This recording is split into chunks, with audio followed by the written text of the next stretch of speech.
This episode is going to be particularly difficult to film because there is a tree service company chopping down a large oak tree next door. The joys of working from home. A company in bankruptcy spins their real estate into its own company. New guidance on refinancing while in forbearance, and people are moving to smaller towns for remote work.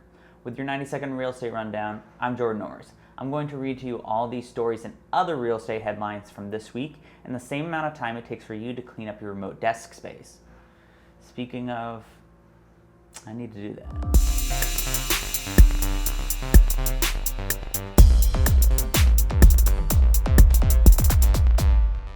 Penney released a strategy to emerge from bankruptcy last week, outlining that they'll create 2 new public companies.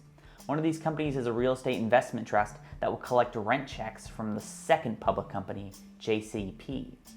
It's not uncommon for a business in bankruptcy to rely on its real estate for liquidity. JCPenney's real estate is valued at upwards of $1.4 billion, and they have until July 15th to hit their goals to receive their bankruptcy package. Fannie and Freddie have issued temporary guidelines for borrowers in forbearance who are attempting to refinance and purchase a home. If a borrower is current on their mortgage or has continued to make payments even in forbearance, they are eligible to refinance or buy a new home.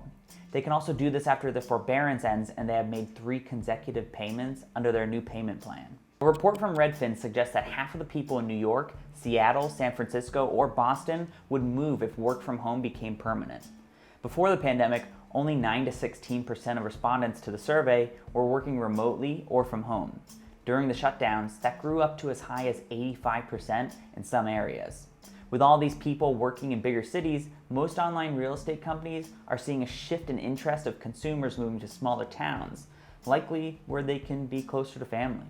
A survey from the American Land Title Association says that almost 30% of title agencies are offering some version of digital closings during the current pandemic, up 17% from last year. A majority of title professionals have put in place additional precautions such as limiting access between customers and agents, as well as performing drive-up closings. Thanks for watching. Like the show? Subscribe to us on YouTube and comment down below if you have any feedback. I'll see you next week.